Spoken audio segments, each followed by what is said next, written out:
Hello दोस्तों, Nandini moms blog में एक बार आप सबका फिर से स्वागत है।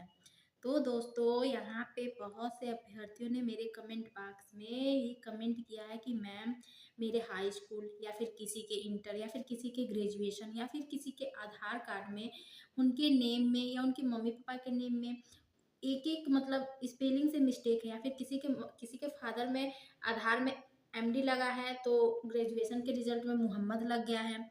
किसी के आधार में कुमार लगा है जो सर्टिफिकेट है इंटर या हाई स्कूल में कुमार नहीं है।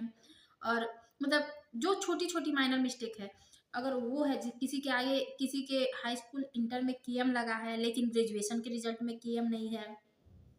तो ऐसे जो अभ्यर्थी हैं उनका बार-बार कमेंट आ रहा है कि मैम, क्या मेरी टीवी में कोई प्रॉब्लम होगी?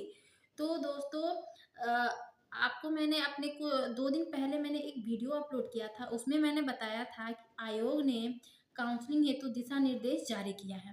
तो उस दिशा निर्देश में एक पॉइंट ये भी था जो अधिकारियों के लिए था।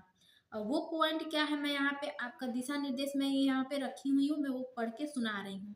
तो देखिए यहाँ पे जो था, a column number, serial number 10 में क्या लिखा गया है? किसी अनुशंसित अभ्यर्थी के आधार में अंकित नाम के टाइटल एवं मैट्रिक प्रमाण पत्र में नाम के टाइटल में परिवर्तन होने के कारण आधार सत्यापन नहीं होने की स्थिति में शिक्षक अभ्यर्थी द्वारा न्यायिक दंडाधिकारी के माध्यम से प्राप्त किया गया शपथ पत्र प्रस्तुत करने पर उनके नाम एवं टाइटल को सही मानते हुए सत्यापन किया जाएगा। तो दोस्तों, अगर आपने ये वाला दिशा निर्देश पढ़ा होता तो आपके सारे डाउट क्लियर हो गए होते कि अगर मेरे नाम के टाइटल में कोई स्पेलिंग मिस्टेक है, टाइटल में परिवर्तन कोई मतलब हाई स्कूल या फिर किसी भी डॉक्यूमेंट में, सर्टिफिकेट में, हाई स्कूल से लेकर डीएलएड तक के सर्टिफिकेट में अगर आपका कोई स्पेलिंग एक दो अंकों से मिस्टेक है, तो आप उसे उससे बहुत ज़्यादा दिक्कत वाली कोई बात नहीं है। आपको अपने जिले के दंडाधिकारी से एक शपथ पत्र पर लिखवा लेना है, साइन मोहन सिग्नेचर करवा के आप अगर वहाँ पे प्रस्तुत करते हैं तो आपका डिग्री आराम से हो जाएगा।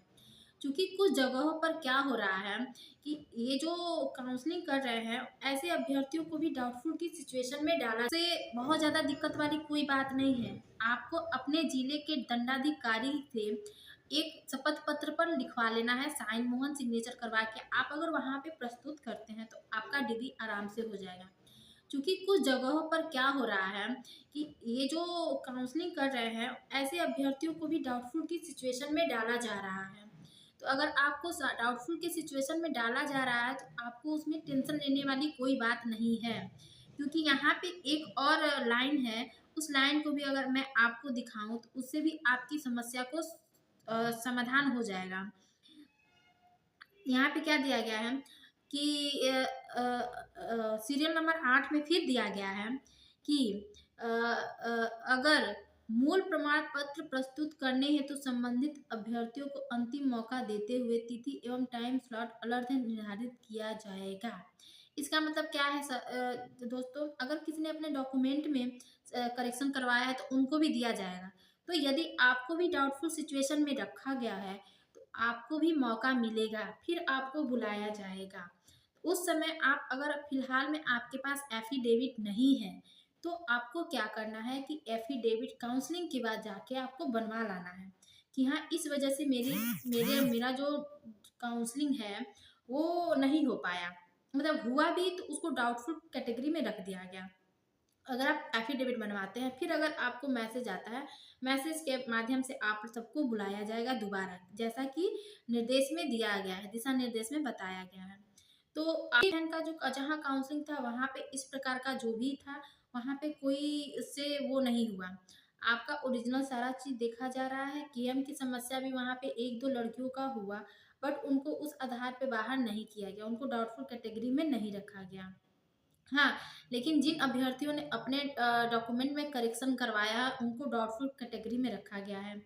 कुछ अभ्यर्थी ऐसे थे जिनके क्या कहते हैं, मूल प्रमाण पत्र नहीं था। उन अभ्यर्थियों को भी डाउटफुल कैटेगरी में रखा गया है। कुछ अभ्यर्थी ओरिजिनल अपना आधार कार्ड नहीं ले गए थे तो उनको भी डाउटफुल कैटेगरी में रखा गया था। तो ये हुआ बेसिक। लेकिन अगर नाम के टाइटल में आपका किसी भी प्रकार का दिक्कत है तो वो किसी भी प्रकार से आपको काउंसलिंग में दिक्कत पैदा नहीं करेगी, क्योंकि यहाँ पे आयोग ने भी अपने दिशा निर्देश में साफ बताया है कि दंडाधिकारी के द्वारा एक शपथ पत्र लाने पर आपको उसी के आधार पे आपका वेरिफिकेशन हो गया। तो दोस्तों आई होप कि आपको ये जानकारी आपके क्वेश्चन के लिए काफ़ी फायदेमंद हुआ होगा। तो आज के लिए इतना ही, तब तक के लिए बाय।